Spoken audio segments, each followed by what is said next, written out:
Hello and welcome back to My Own Worst Enemy. A quick unboxing today. This is from Yaquinto Publishing. Now this is one of those, I think this was published in 1980, and does it say? It does. 1980. This is one of the famous or the infamous album games. So yes, this is basically a record album cover with the game inside. Now I bought this on the cheap. It was an eBay purchase, so I paid, I think it was like 20 bucks for this thing. So the reason I bought it was for two reasons. One, I was curious as to what an album game looked like or how it would work.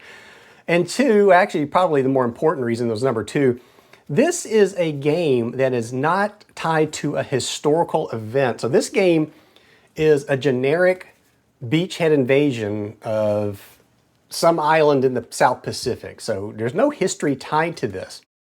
And that kind of intrigues me a little bit. And I don't know how some of you feel about that. I know some of you probably don't like a game that's not tied into history.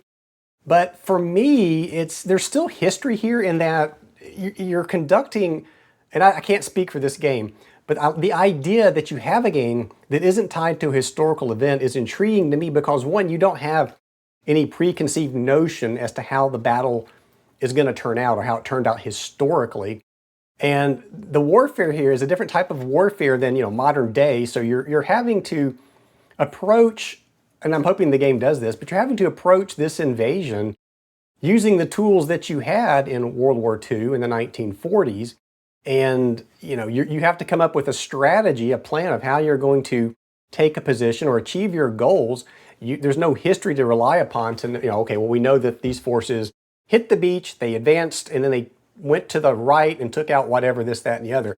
So to me, there's an intriguing part of not knowing what the history is, so you really have no preconceived notions as to what you should be doing to win the battle.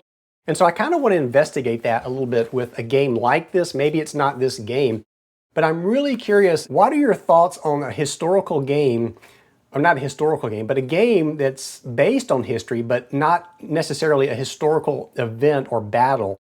So in other words, let's say you had a Civil War game like this, where you had your cavalry, you had your infantry, and your artillery, and you had a generic map where you were told to take certain positions or you had to achieve certain goals, but you have no knowledge as to what was done the first time around. So would you like a game like that? So let me know down below. I'm really curious as to how many people are okay with the idea of a game like this that's not tied to history, but you have to use an original approach to try to win the game or achieve the objectives. So yeah, I've owned a few albums in my time. So this is actually just the same size as an album cover, I believe. The one thing that I will say about this game that's kind of neat is that storing this game, as long as you didn't open it and punch out the components, the storage space is minimal. I mean, that's how thick it is. And it does say Beachhead on it, so if you had a stack of these things, you'd be able to tell what game you're looking at without having to pull it out and check it out. So it gets points for storage as long as you don't open the game, and that's where the problems start. And you can already see that if I hold this thing by its spine, components start falling out. So already I can see there's one problem with this design concept. The other problem is you open this up, that's your map. Now, that's not necessarily a problem in itself. It lays nice and flat. I like that. It's not a paper map. It lays flat and it's thick. The problem is you're limited in the size of map that you can have, and you're limited to this album size. But other than that, not a bad idea. So just like an album, you have these ends that open up. There's no sleeve, an album sleeve, but you pull out your components. So this is from the front side. And in the front side, there is the rule book. And that's another problem, is the rule book has got to be this funky rectangular sized rule book. And this rule book is a product of its time. It is black and white, very small print.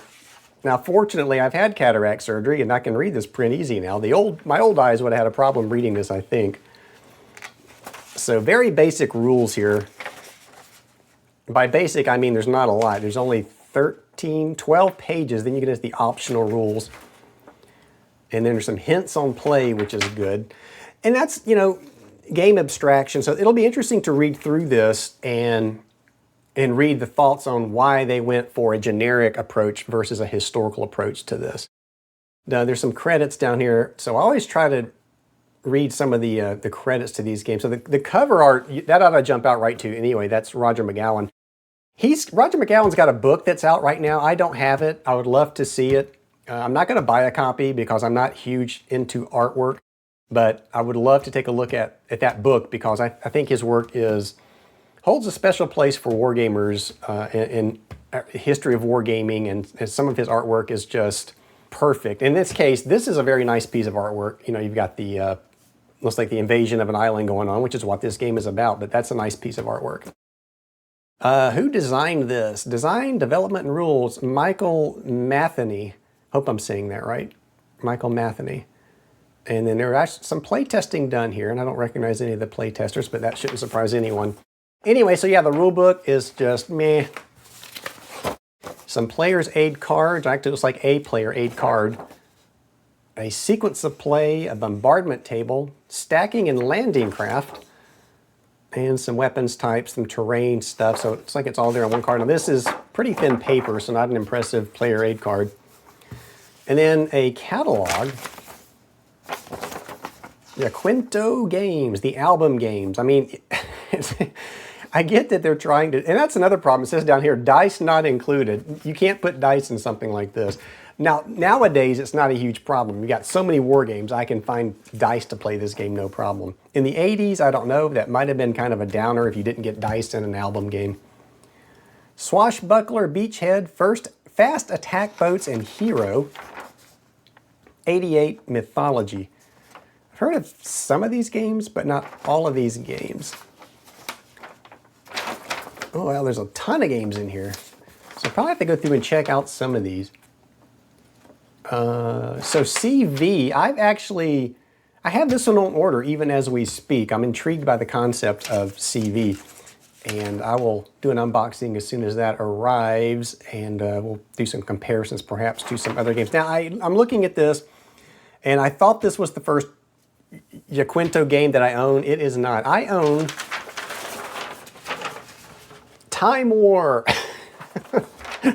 I have a copy of Time War, and at some point I will haul that one out and we'll play through it. I love time travel, and I bought that one because there's so few time travel board games in general out there. I've got Time War and I've got Time Tripper, so I have both of those, and we'll do a playthrough of probably both of those here on the channel at some point.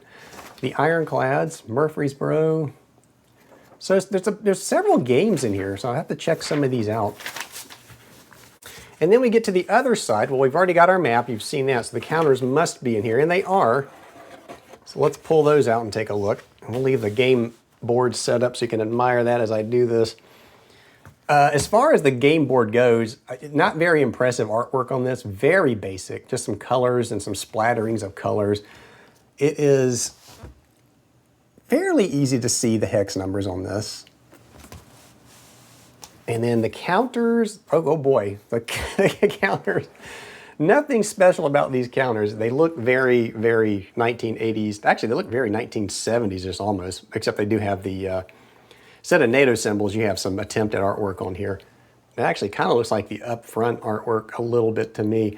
Very thick counters though. They're brown core, but they're really, really thick. And already I see that this is going to drive me crazy. Yep, you guessed it. There's center nibs on these things. And that's going to make these hard to cut out and clip. So there's the American forces, the Japanese forces, and then your just informational style markers. So there you go. I wanted to do a quick unboxing of this. I thought it was a unique storage system for a war game. Not practical at all. Once these are punched, you're going to want to put these in a Ziploc or a counter tray, and there's no way those are going back into here. Put these in a Ziploc or put them in a counter tray and have it sitting off to the side from the game. But then why not put it in a box, because you've just created a problem for yourself. So like I said, let me know in the comments down below whether or not you like this type of game, or you would be willing to play a game like this where there's no historical battle here, but you're playing a hypothetical battle that may have taken place in the time period. There is history here, but the history is you're tied to historical units, historical locations. Do you like that concept? Would you like to see more games like this? Would you like to see a Civil War game, like I mentioned, that's, you know, you're given us an objective, and you have to achieve that objective, and you just basically have to come up with your own game plan, so there's no history to look back on. I'm going to end it here, so let me know those thoughts down below. If you liked the video, please give it a thumbs up. Subscribe to the channel if you have not. As always, thank you for watching, and I'll see you back here next time.